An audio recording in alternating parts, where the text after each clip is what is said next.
Assalamualaikum warahmatullahi wabarakatuh. Bismillahirrahmanirrahim. Alhamdulillahi rabbil alamin. Wassalatu wassalamu ala ashrafil anbiya'i wal mursalin sayyidina Muhammadin wa ala alihi wa ashabihi wa man tabi'ahum bi ihsanin ila yaumiddin. Wala haula wala quwata illa billahil aliyil azim. Amma ba'du, hadratal muhtaramin wal muhtaramat al-a'izza, yang saya muliakan, yang saya hormati dan yang saya banggakan para hadirin sekalian, wabil khusus kepada segenap jamaah Majelis Rotibul Haddad, alumni, wali santri dan simpatisan Pondok Pesantren Salafiyah Syafi'iyah Sukorejo Situbondo, wabil khusus kepada Sohibul Hajah, Sohibul Bait, Ustadz Faisal sekeluarga, mudah-mudahan senantiasa dijaga dan dilindungi oleh Allah Subhanahu wa taala serta mendapat syafaat baginda Rasulullah Muhammad sallallahu alaihi wasallam. Bismillahirrahmanirrahim. Wal maqalatul hadiyatu wal ishruna. Adapun ini adalah nasihat yang ke-21. Nasihat yang ke-21. Qala Muhammad ibn ad-Dawri. Berkata siapa Syekh Muhammad ibn ad-Dawri rahimahullahu taala, semoga merahmati kepada Muhammad ibn Dawri. Allahu taala, siapa Allah Subhanahu wa taala. Beliau berkata, syaqqa iblisu bi khamsati asya'a. Syaqqa iblisu bi khamsati asya'a. Syaqqa celaka. Iblisu, siapa iblis, bi khamsati asya'a, disebabkan melakukan 5 beberapa perkara. Iblis itu celaka sebab 5 perkara ini. Iblis ini adalah makhluk yang sangat mulia diciptakan Allah, makhluk yang sangat alim, makhluk yang sangat luar biasa. Kehebatannya satu tingkat sama persis, bahkan kadang lebih tinggi dari malaikat. Iblis ini sangat luar biasa. Tapi dia celaka di hadapan Allah Subhanahu wa taala disebabkan 5 perkara ini. Yang pertama adalah lam yukirra bidzambi. Yang pertama adalah lam yukirra bidzambi. Jadi celakanya iblis disebabkan 5 perkara ini berbeda dengan celakanya Nabi Adam. Kalau misalnya iblis lam yukirra bidzambi, yang pertama, dia tidak mengakui terhadap dosa-dosanya, artinya lam ya'tarif bihi ala nafsihi. Artinya tidak mengaku siapa iblis bihi dengan dosa ala nafsihi, atas dirinya sendiri. Sudah melakukan dosa besar, la taqrabu hadhihi syajarata.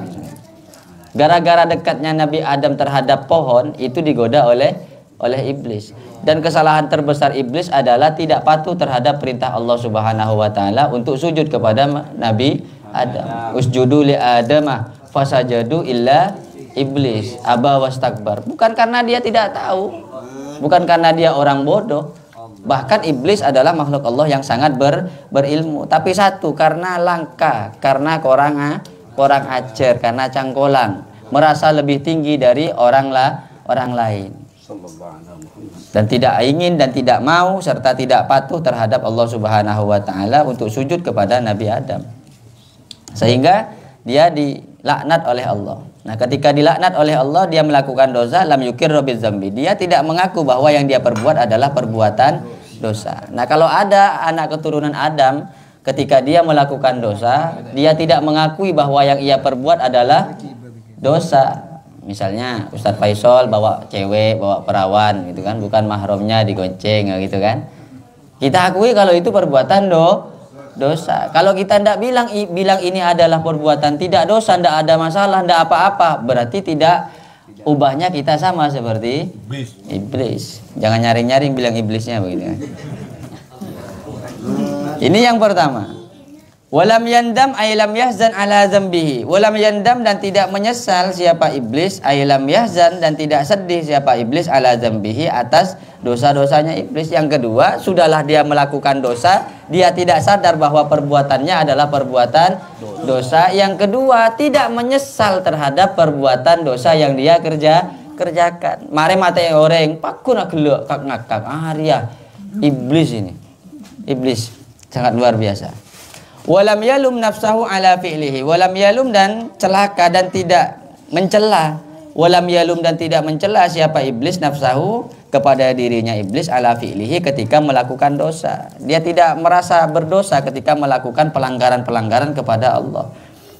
Walam ya'zim alat taubati, dan tidak berniat siapa iblis alat taubati atas taubat. Nah, kalau ada orang yang seperti ini berarti dia sama seperti iblis. Yang pertama apa? Dia tidak mengakui terhadap dosa-dosanya. Yang kedua, dia tidak menyesal terhadap dosa yang dia perbuat. Kemudian yang ketiga, tidak mencela dirinya ketika dia melakukan dosa. Coba dicela, misalnya lambat kita sholat, misalnya sholat subuh, ternyata yang biasa dikerjakan jam 5 kita kerjakan jam 9.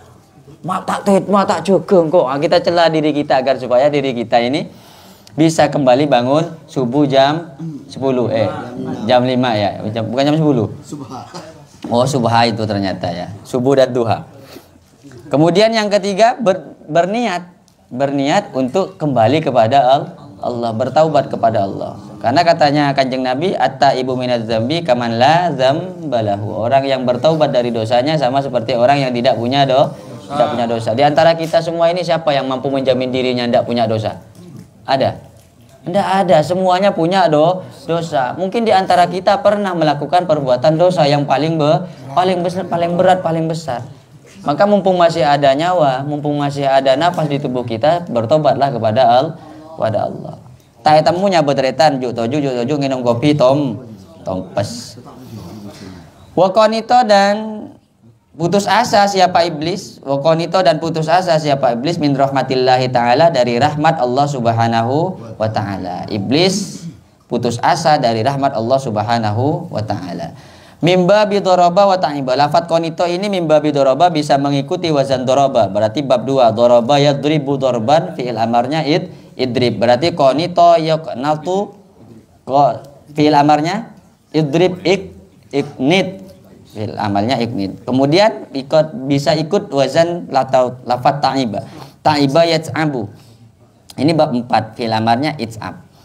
Wasa'ida Adamu dan senang, wasa'ida dan Adamu dan senang. Adamu siapa? Nabi Adam alaihi salatu wassalam bi khamsyati asya'a, dengan 5 beberapa perkara. Ini kebalikannya dari iblis. Kalau iblis celaka disebabkan 5 perkara, sementara Nabi Adam yang diusir oleh Allah Subhanahu wa taala dari surga ke muka bumi ini diberikan keberuntungan dengan melakukan 5 perkara. Yang pertama adalah aqarra bidzambi. Nabi Adam aqarra, mengakui siapa Nabi Adam bidzambi, dengan perbuatan dosa. Waqala, dan berzikir siapa Nabi Adam. Apa bukti kalau Nabi Adam itu mengakui terhadap perbuatan dosa yang beliau kerjakan? Beliau mengakui. Di dalam Al-Quran beliau berkata, Rabbana ya Rabbana zalamna anfusana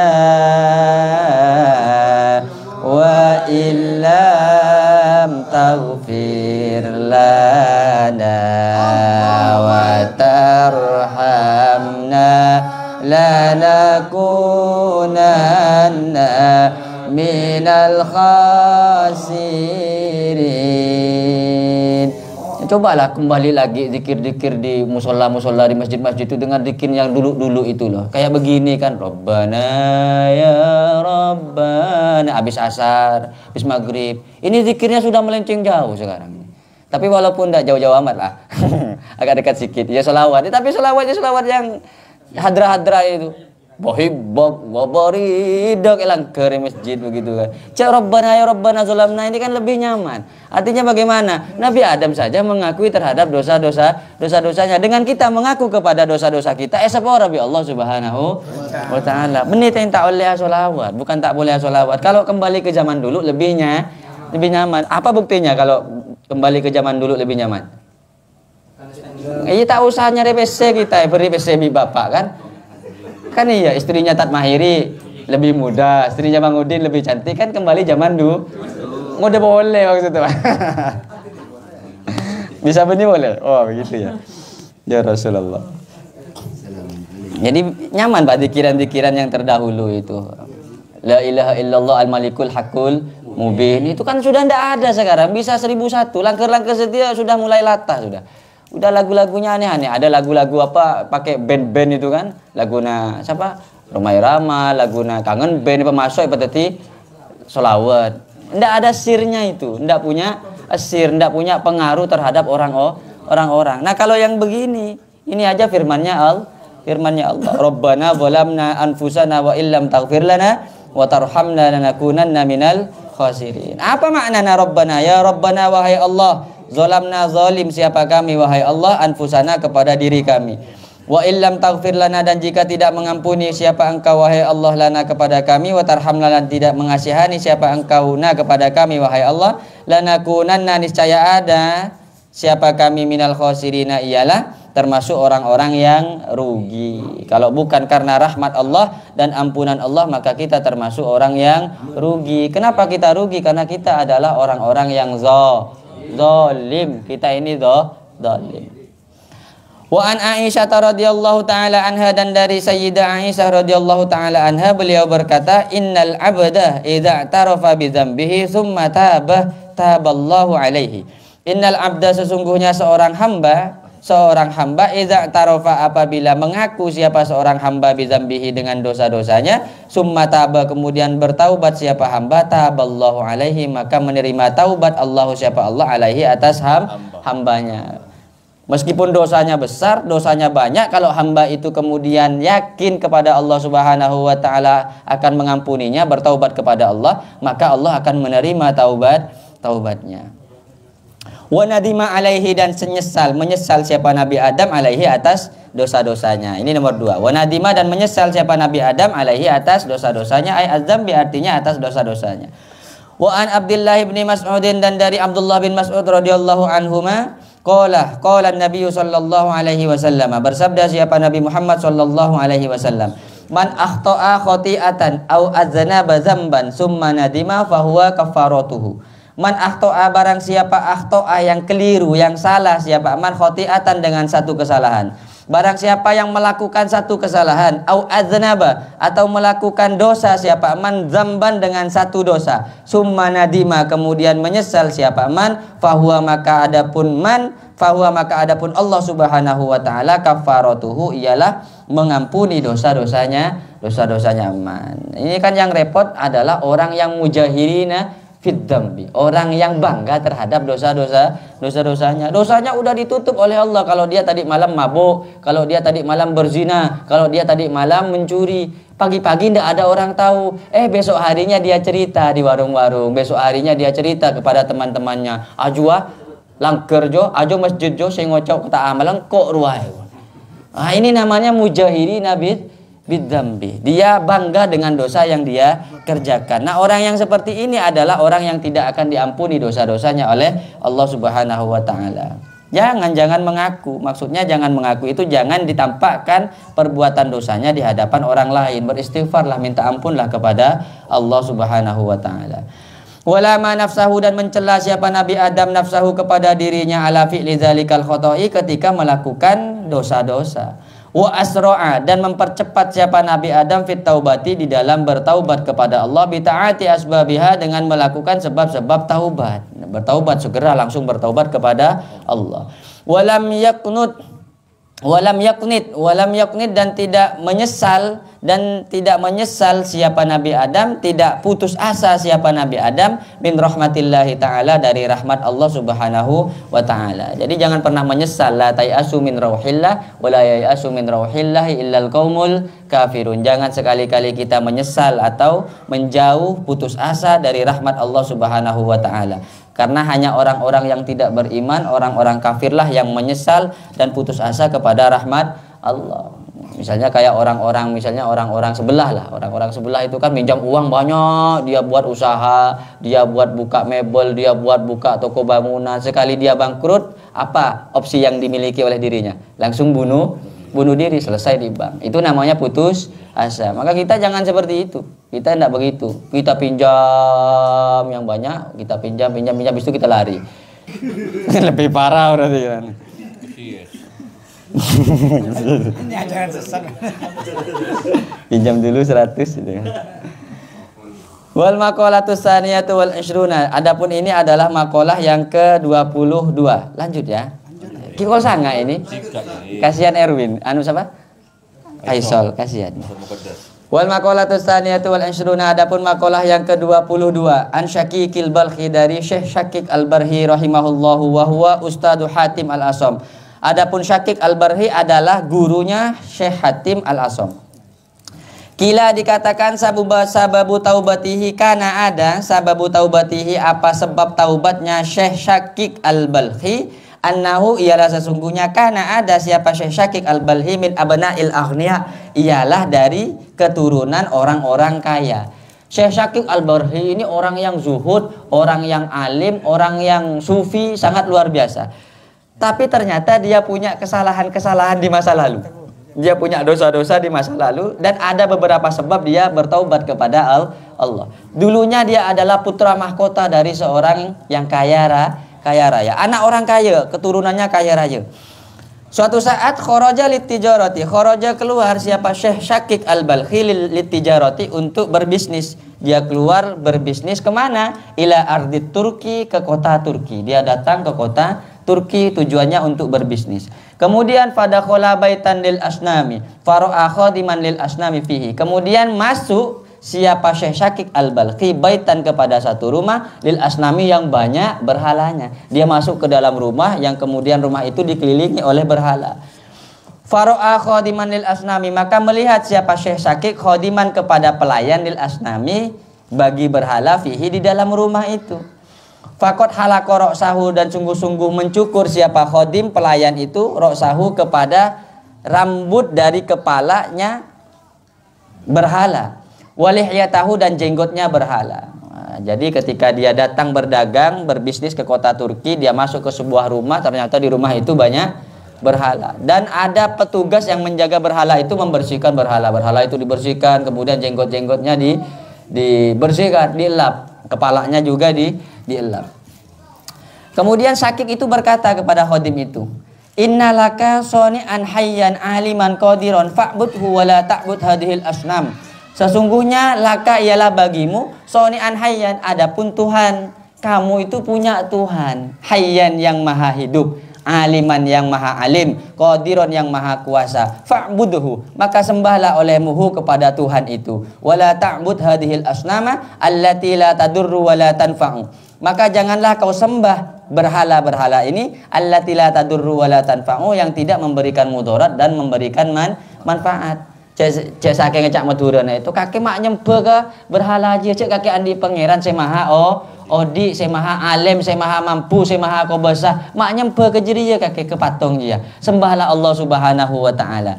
Cek patung dia adalah makhluk la tadurru wa la tanfa'u, yang tidak bisa memudaratkan dan tidak bisa memberikan manfaat. Apa jawabannya dari pelayan tadi? Faqala, kemudian dia menjawab, in kanal amru kama taqul, kalau begitu, ingkana, jika ada al-amru, apa perkara, kama takulu, sebagaimana takulu yang kamu katakan, fahuwa qadirun, maka adapun Allah qadirun adalah mampu. Katanya kamu Allah itu adalah zat yang maha mampu. Ala ayyar zukoka, untuk memberikan rizki kepadamu, bibeladika, di dalam daerahmu.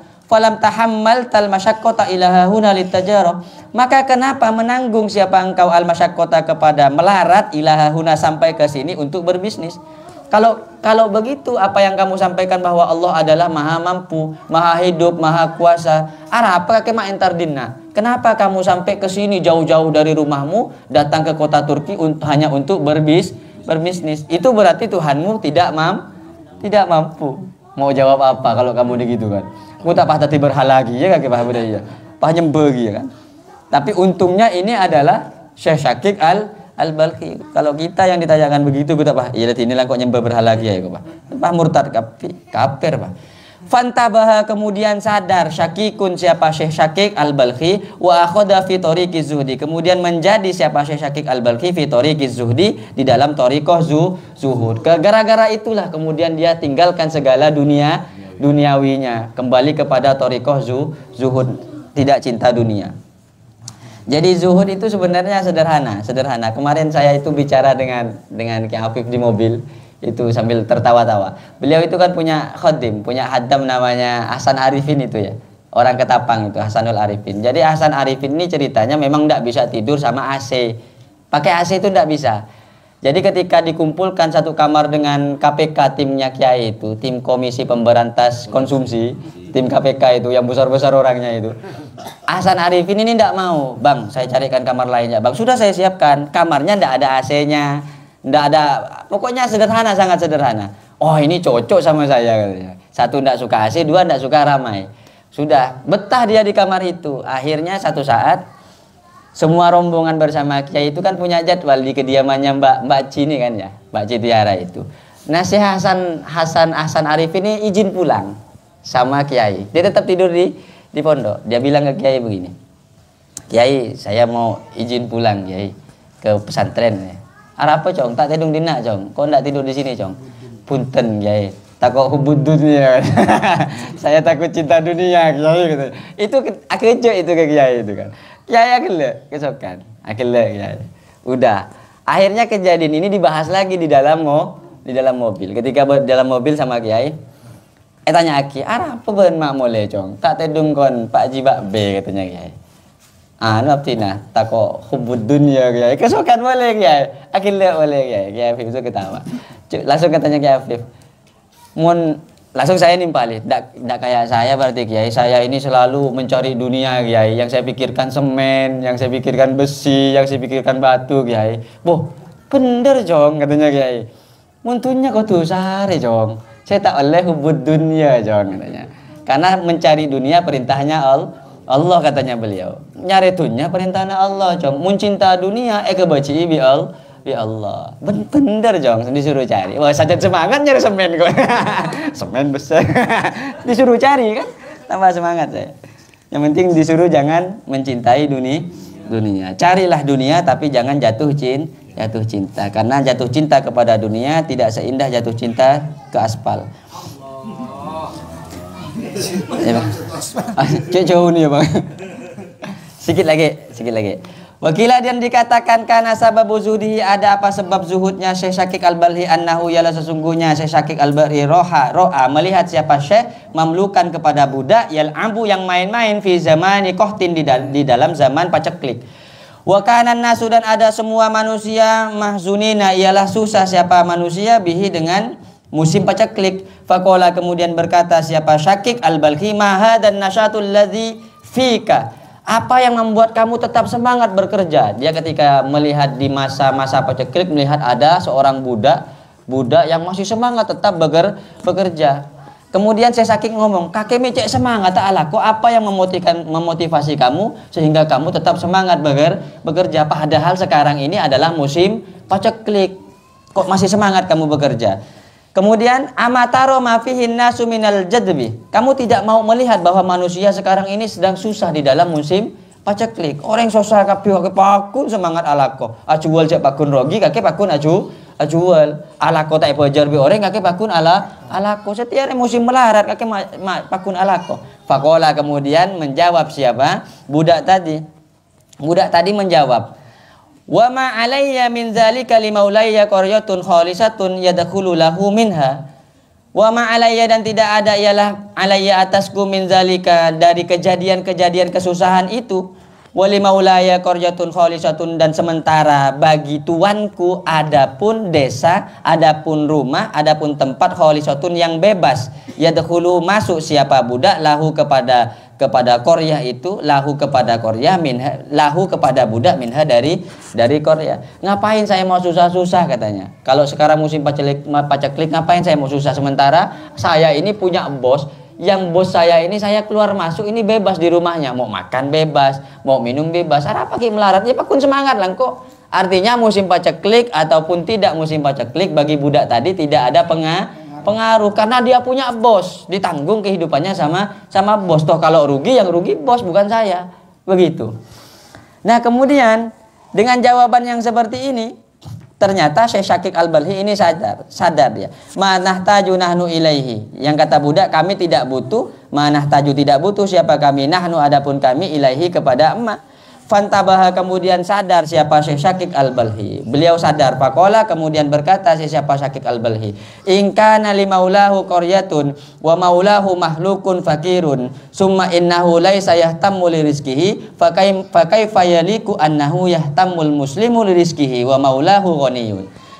Kemudian dia berkata, in kana limaulahu qaryatun, kalau ternyata kamu punya bos yang seperti itu padahal bosnya kamu adalah makhluk yang juga bisa sakit, makhluk yang juga bisa jatuh miskin dengan adanya paceklik. Summa innahu laisa yahtammu lirizqihi, padahal budak tadi, bos tadi tidak merasa susah dengan rizkinya seorang budak tadi. Gara-gara dia punya bos yang kaya, budak tadi itu nggak susah bahwa saya ini adalah seorang budak dari orang yang kaya. Fakaifa, lalu pertanyaannya, lalu bagaimana kita harus susah? Orang muslim menjadi susah lirizkihi terhadap rizkinya orang muslim, sementara kita punya Allah subhanahu wa ta'ala. Kita punya Allah. Bos tadi yang nanggung siapa? Allah. Tapi dia punya budak tadi menyandarkan kehidupannya kepada bos saja sudah bahagia. Lalu bagaimana orang muslim bisa susah kalau dia punya bos, punya Allah subhanahu wa ta'ala? Juk toju, ya Allah, cek melarat tengkok, cek susah laku ngakan apa ya Allah. Berarti hatinya ini tidak kuat, tidak yakin kalau dia punya Allah subhanahu wa ta'ala. Lekung kok aroko apa ya Allah, apa berdasar beringkok rokok leku. Berarti ini orang yang tidak kuat imannya kepada Allah. Sudah yakinlah bahwa Allah subhanahu wa ta'ala maha baik kepada kita. Perintahnya Allah cuma satu, apa tadi?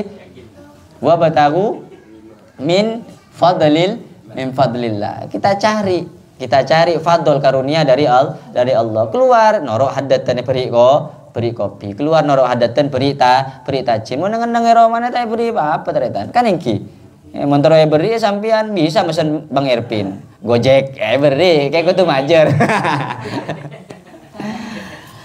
Allah ya Rasulullah. Wallahu a'lam bishawab. Ki sekak dintoh matur boten kula nyawana sepora secara jana hadzana wa iyyakum ila siratikal mustaqim. Assalamualaikum warahmatullahi wabarakatuh.